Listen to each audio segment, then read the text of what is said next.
What's up, guys? I've come today to Zandvoort, just outside of Amsterdam, to have a little look at the circuit. It's been a lot of talk recently, hasn't there, about a Dutch Grand Prix potentially coming here to this particular circuit. But could it ever happen? What sort of circuit is it? Why have we not heard about this sort of thing before? And should we really be looking at Assen for a Dutch Grand Prix if we are indeed going to have one? Well, I'm going to try and have a little bit of a look at the circuit and about what some of its layout means, how easy it might be to stage a Grand Prix here, and if we did manage to get a Grand Prix here, what might it look like with F1 cars going around this amazing track? One of the first things to say is that the circuit layout, it's windy up here. One of the first things to say is that the circuit layout is kind of spectacular. You know, it's situated right in the middle of all of these kind of sandy dunes. The beach is literally a stone's throw away, which makes it incredibly windy, and that's why my camera's getting blown around. You can probably hear all sorts of wind noise. But the circuit is tight and twisty. It's got some banked corners as well. It's incredibly narrow at places, and my first thought is that imagining Formula One cars going around here, it seems quite difficult because it's just simply so narrow and so compact. But if you could manage to do it, if you could manage to get F1 cars screaming around this relatively short circuit, well, the banked nature, the tight and twisty nature of the way the circuit flows, I think could be quite impressive. Now, I was last here something like 20, in fact I think exactly 20 years ago for the Marlborough Masters in 1999 when I was working in British F3. We used to come here each year for an amazing Formula 3 event. It was spectacular. But 20 years ago, the garages looked exactly like this. The whole garage structure along the pit lane here hasn't changed a single bit. In fact, I'm sure I've got photos of me kind of standing on these stairwells exactly as they are behind me.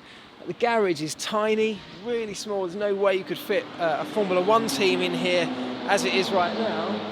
Let's see if you can see that. Yeah, just a sort of fairly empty concrete block, but really quite small. And to accommodate a Formula One team, you obviously need a lot more space in the garage, but you also need, you kind of need to be able to go up as well to get double height for hospitality, the paddock clubs, those kind of things.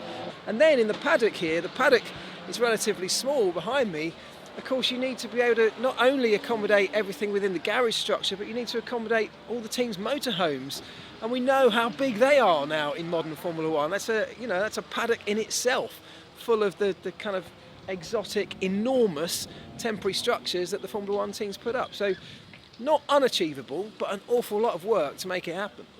And Michel, they call me Michel in Holland, Michael in Germany, and Michael in the UK. Okay, well, I'll go with Michel. Okay. So guys, I'm here with Michael Bleekemolen, who runs a race school here at the Zandvoort circuit. An impressive lineup of cars from Ferraris, Lamborghinis, Formula 3 cars? No, Formula Renault, but McLarens. From the UK, Aston Martin. Of course. Yeah. So there's lots going on. He's very, very familiar with the way this place works, this circuit works. I thought we'd have a quick chat about, what might be needed to turn this venue into a Formula One Grand Prix venue. And we spoke very briefly, but the first thing that's noticeable when you come here is the circuit's very narrow, right? Is that a big problem, and can that be adapted easily? To overtake is always difficult, more difficult then. But they tried to make the long straight a little bit wider. Yeah. 1.5 meter, and that's, I think, all what we have to change on the track.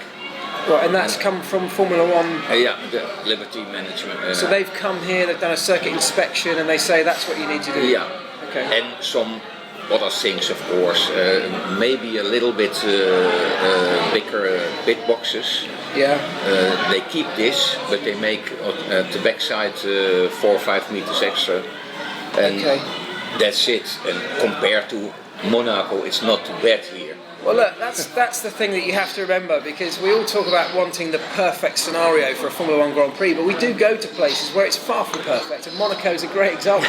Yeah. I mean, I've worked in the garages at Monaco. You can't fit anything in there. So yes, you can cope. Formula One teams can cope with less than perfect, and so you think just a little bit deeper garages. Yeah. Maybe go higher for I don't know. hospitality. That's not a point. I think the biggest point at the moment is the money. Okay.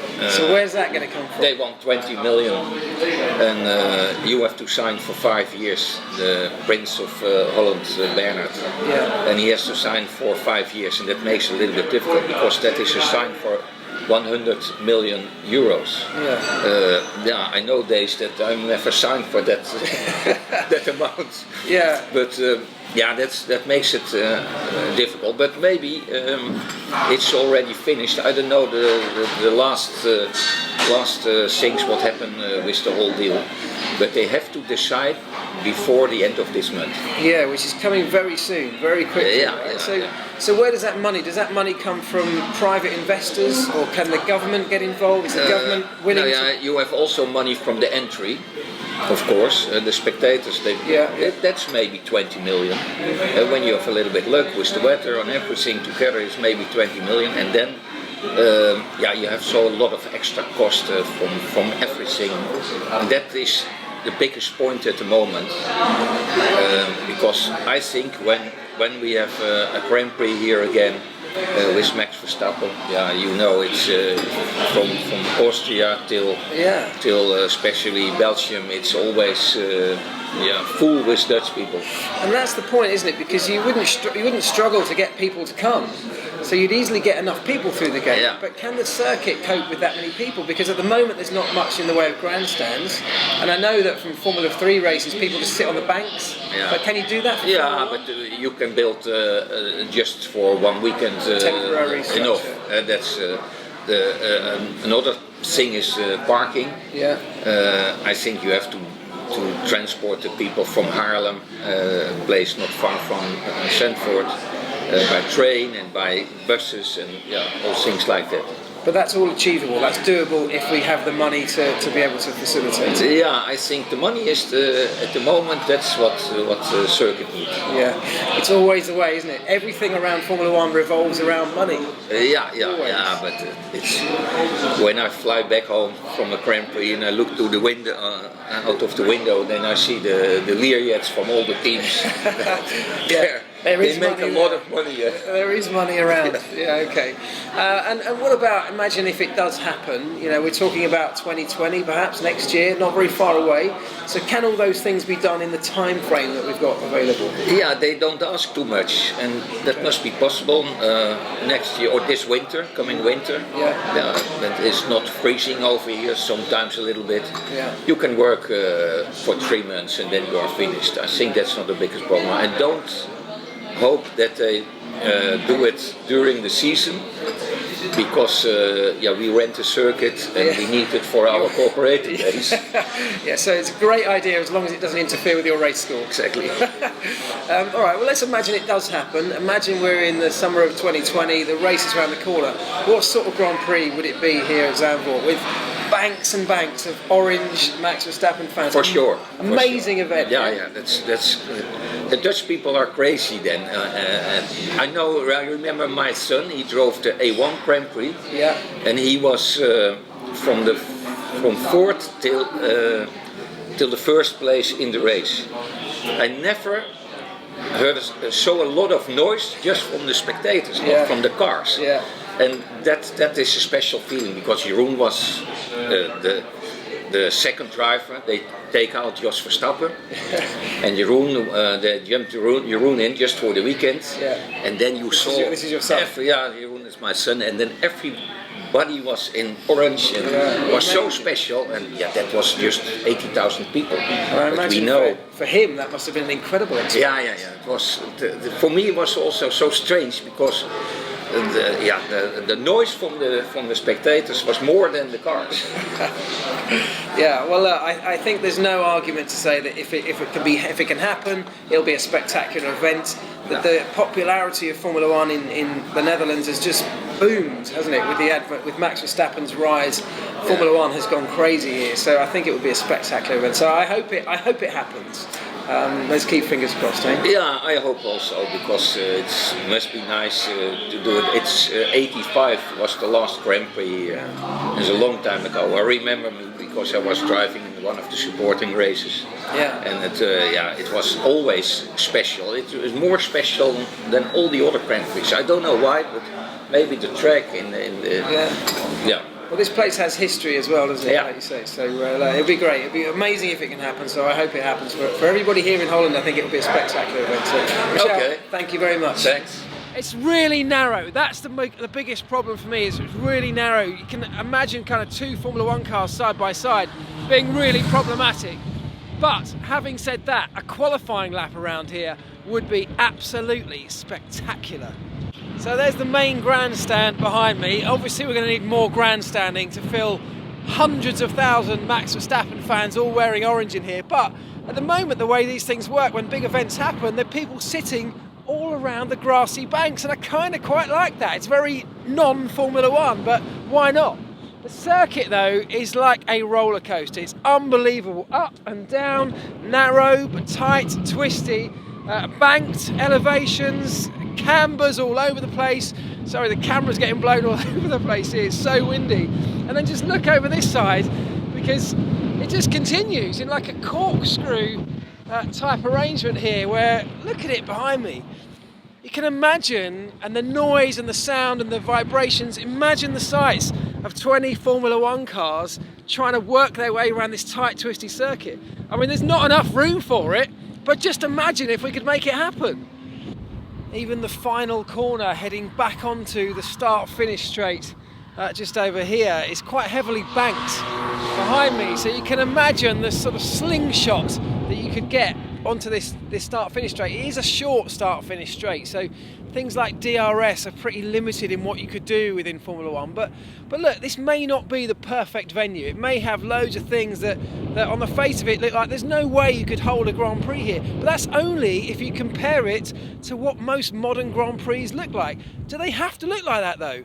Why not come back to a more traditional venue, a venue that's got loads of history, a track that is more like a kind of tight, twisty, undulating kart track than the sanitised, flat, huge runoff areas that we know from the modern kind of Tilke circuits? Why not look at something like that, where the garages might be a bit small, the hospitality is maybe not as beautiful and luxurious as it might otherwise be? But so what? Why not look at this as a venue? The fact the Max Verstappen fans of this country would love to come here, I know. And I know that Assen is a great alternative. Maybe it's a better alternative. Maybe it's far easier to host a race in Assen. There's loads of reasons why you should go to Assen over Zandvoort. But there's also loads of reasons why this just could work, and it could be an amazing race. The big thing always comes down to money, as everything in Formula One does. But look, there's a Prince Bernard, who's behind this project. He has a lot of money. Let's make no mistake about that. You know, Michel was very candid there. He said, look, 20 million over a 5-year contract, or per year rather, for a 5-year contract. That's a lot of money.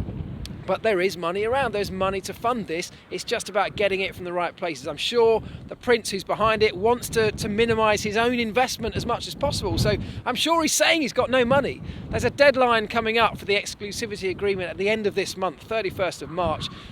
I would not be too surprised if just before that deadline approaches, or just before that deadline comes up, somehow the money could be found, because what an amazing opportunity to tap into the explosion of Formula One popularity in this country as soon as 2020, the peak perhaps of Max Verstappen's years in Formula One.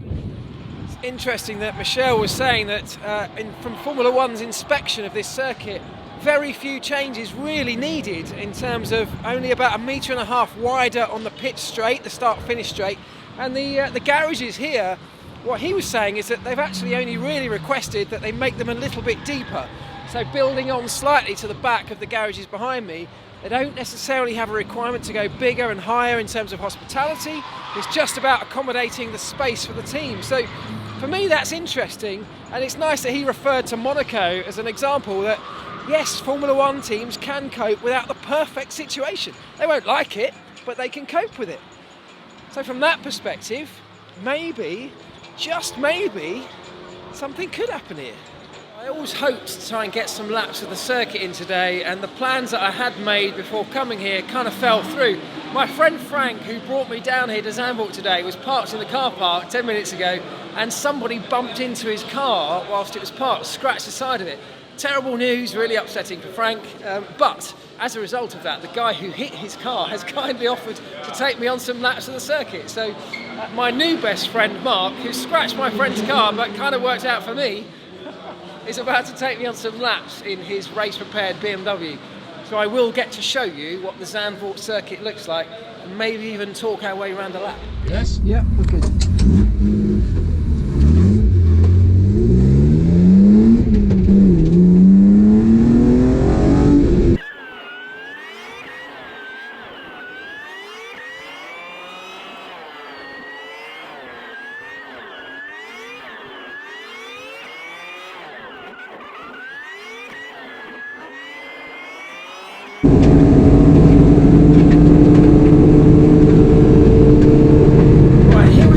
Braking heavily for turn one, the right hand almost hairpin like, but banked. Look at the steepness of the banking, running over the inside curbs, and the car's just leaning on the outside tyres. It's going to put massive demand through those outside tyres, but on we go, really fast through there.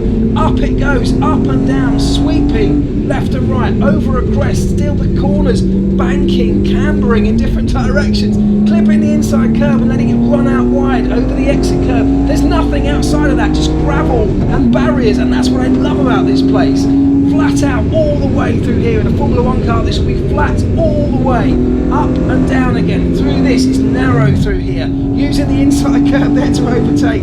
Through we go, hitting the braking point as we come down this hill. The car wanting to understeer through that point in a Formula 1 car, I'm sure. Tight through here, right-hander, using all of the circuit we can. It's going to be difficult to get more than one car through here. Clipping the inside curb as we turn right. Slightly banked again on the left-hand side. We can keep the foot flat on the floor through here.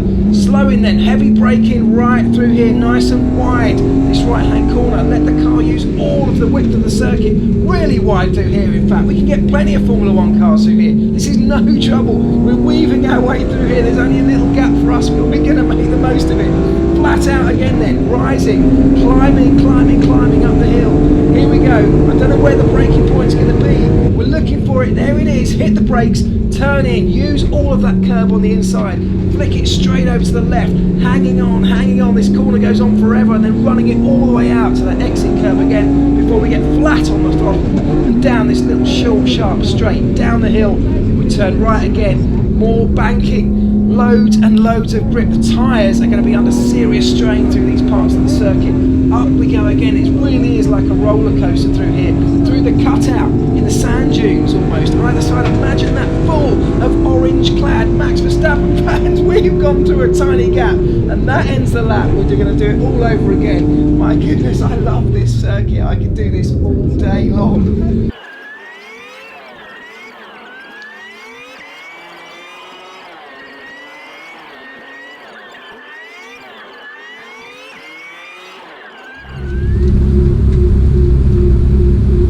What an amazing experience. Yeah? I absolutely love the circuit. Thank you, man. You're a nutter. I like the circuit as well. It's a great track, yeah, I mean, just brilliant. Oh, very good, man. I hope Formula 1 is coming to Holland. Yeah, so do we. So guys, I'm now back in the UK. I'm up in Manchester actually, ahead of the Formula E race I'm covering for BBC Television tomorrow morning. But I just want to wrap this video up by saying this is not an endorsement of Zandvoort. This is not me making a comparison of Zandvoort over and above Assen. I'm not saying one's better than the other. I've never been to Assen in my life, so I can't make any judgment on that. I'm judging Zandvoort on what I've seen today, what I've heard, you know, my experience of going around the track. And it's a track that, for me, is quite a cool track. Yes, it's got loads of problems, but look, the demands of this circuit, the way the circuit is banked, it's fast and flowing. You can imagine a Grand Prix where tyre degradation is high. You know, we've got varying strategies because of that. And I know overtaking is going to be difficult. I know there are problems getting in and out of the circuit, but those things are able to be overcome. We know that because we've done it in other circuits. So my judgment of Zandvoort today is that it's an impressive place with history in a great location. that I think, with the right backing, with some funds coming in, could make a spectacular Grand Prix with the explosion that's happened in the Netherlands due to the Max Verstappen effect. So, look, that's my opinion. I want to know what you think. Do you agree with me? Do you disagree? I know there's this war erupted between Assen fans and Zandvoort fans. I mean, I don't get it, but look, I understand that that's what's happened. I don't want to get involved in that, but you tell me, did you agree with my assessment? What other problems might there be? Do you think it would make a spectacular race? Do you want it to happen? Do you think it is going to happen? See you later.